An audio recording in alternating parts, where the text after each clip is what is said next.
Hello friend, cooking રેસિપીસમાં તમારું સ્વાગત છે। આજે આપણે બનાવીશું સુરતના પ્રખ્યાત એવા ખમણ, વાટીદાળના ખમણ બનાવીશું।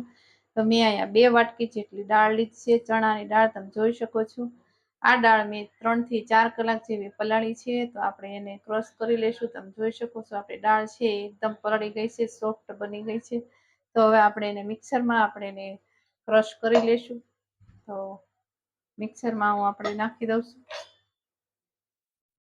મિક્સરમાં આપણે 2 ભાગ કરી અને ક્રશ કરી લઈશું અને એમાં અડધો કપ જેટલું આપણે પાણી એડ કરીશું।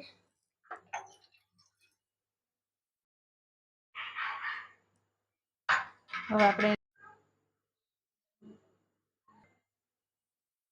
ચણાની દાળ છે બરાબર આપણે પીસી લીધી છે। આ રીતે હોવું જોઈએ આપણું બેટર।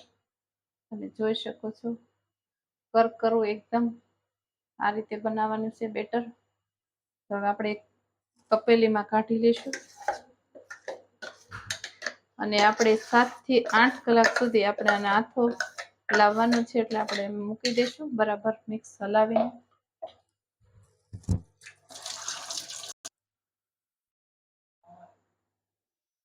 અડધી ચમચી જેટલી આપણે હિંગ એડ કરીશું અને અડધી ચમચી જેટલી આપણે હળદર પાવડર એડ કરીશું, એટલે દાળ બાટીના ખમણનો એકદમ કલર સારો આવી જાય।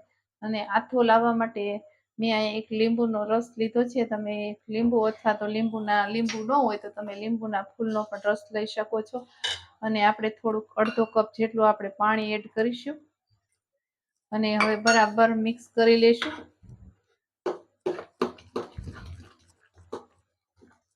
તમે જોઈ શકો છો આપણું મિક્સ કરી અને 7 થી 8 કલાક સુધી આ આથો આવે એક બાજુ ફેટવાનું છે।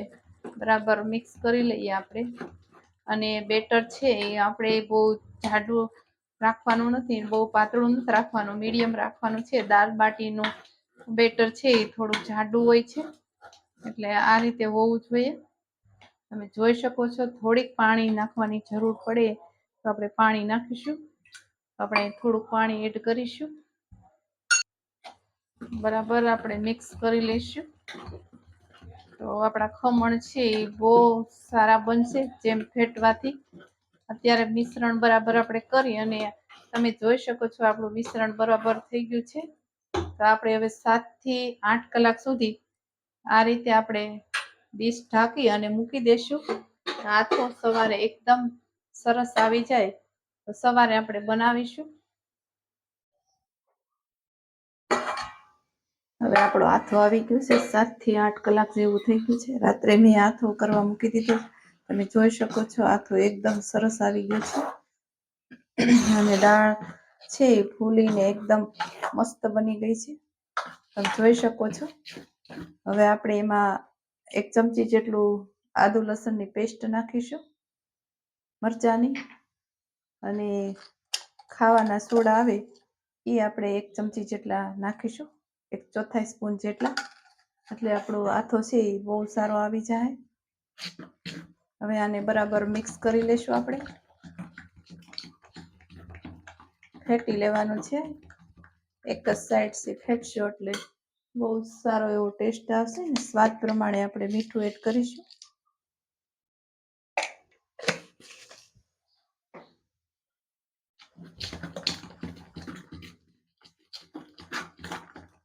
અને આ ખમણ બહુ સહેલા પડે છે। મેં 2 વાટકી જ દાળ લીધી હતી નાની। તમે કોઈ પણ વાટકી કે કપનો સેટ માપ લઈ શકો છો। હવે આપણો આથો આવી ગયો છે બરાબર, તમે જોઈ શકો છો ઉપર આવી ગયો છે ફૂલીને। આ રીતે આપણું બેટર હોવું જોઈએ। તો આપણા ખમણ છે એ બહુ સરસ બને છે, ટેસ્ટી અને ઓછા રોજ એવા બને છે।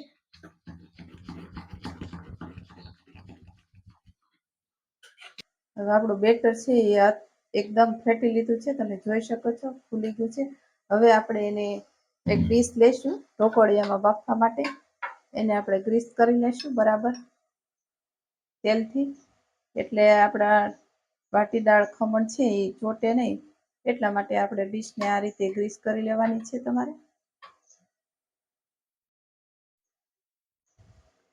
હવે આપણે એમાં ખીરું એડ કરીશું। આ રીતે હોવું જોઈએ આપણું ખીરું।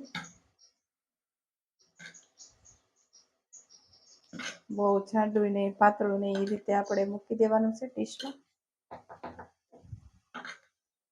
આ રીતે આપણી ડીશ છે એ સેટ થઈ જાય છે.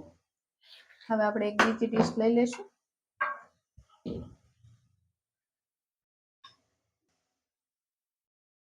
હવે આપણે બફાવા મૂકીશું ઢોકળિયામાં.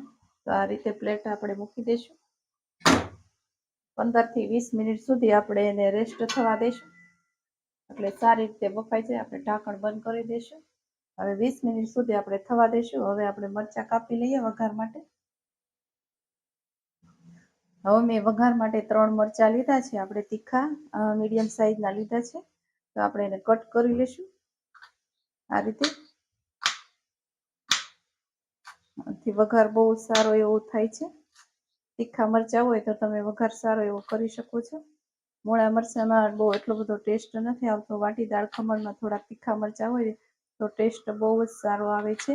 અને જરૂરથી એકવાર બનાવજો આ ખમણ. તો એકવાર બનાવશો એટલે બીજી વાર તમે બનાવવાના જ છો જરૂરથી.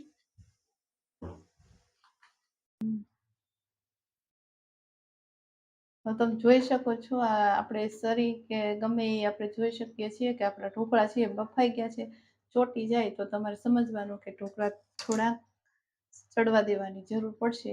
હવે આપણા ઢોકળા બફાઈ ગયા છે, તો આપણે એક પ્લેટ છે એ બહાર કાઢી લઈશું સાણસીની મદદથી.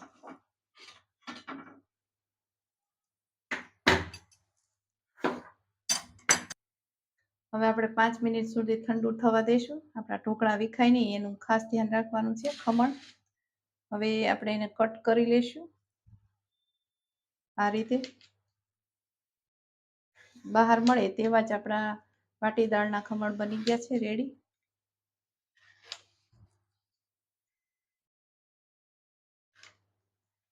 અને તમે જોઈ શકો છો આપણા ખમણ કેટલા એકદમ સોફ્ટ બન્યા છે. દબાવી તો એકદમ ઢીલા અને સરસ બની ગયા છે. તો આપણે હવે એને વઘાર માટે આ કાઢી લઈશું ડીશમાંથી. પછી આપણે વઘાર મૂકીશું. હવે આપણા ઠંડા થઈ ગયા છે ઢોકળા. વાટી હવે આપણા મેં બધા ડીશમાંથી કાઢી અને ખમણ બધા કટ કરી લીધા છે. હવે આપણે એક પેનમાં તેલ ગરમ કરવા મૂકીશું 2 થી 3 ચમચી જેટલું. આપણે તેલ ગરમ થાય પછી એમાં આપણે રાઈ એડ કરીશું થોડી. હવે આપણું તેલ ગરમ થઈ ગયું છે, આપણે એમાં રાઈ એડ કરીશું 1 ચમચી જેટલી.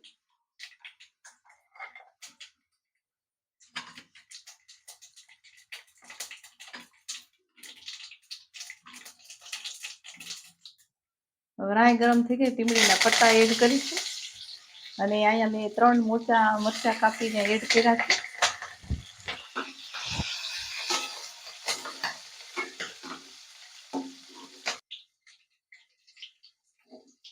હવે આપણે 1 કપ જેટલું પાણી એડ કરીશું.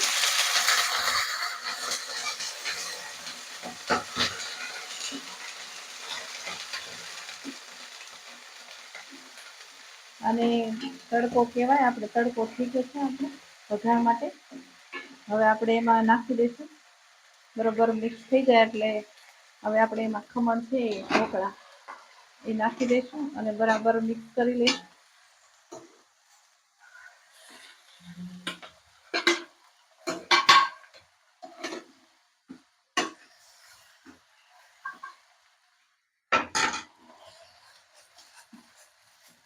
આ રીતે હલાવશો તો બરાબર મિક્સ થઈ જશે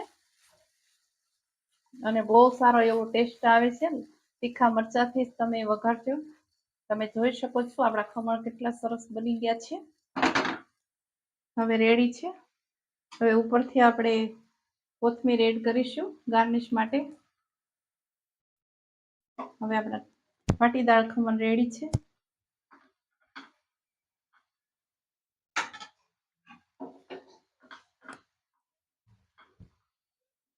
હવે એક પ્લેટમાં આપણે કાઢી લઈશું સર્વ કરવા માટે. તમે જોઈ શકો છો આપણા વાટી દાળ ખમણ છે એ બહાર મળે તેવા જ પરફેક્ટ માપ સાથે આપણે બનાવ્યા છે. તમે પણ જરૂરથી બનાવજો.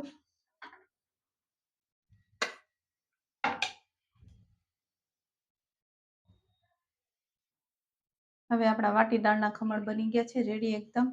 તો અમારી રેસીપી જો સારી લાગી તો વિડીયોને લાઇક કરજો, શેર કરજો, સબસ્ક્રાઈબ કરવાનું ભૂલશો નહીં. અને નવા વિડીયો જોવા માટે બેલ આઇકન પ્રેસ કરશો એટલે નવા વિડીયો તમને નોટિફિકેશન રોજ જોવા મળશે. Thank you for watching.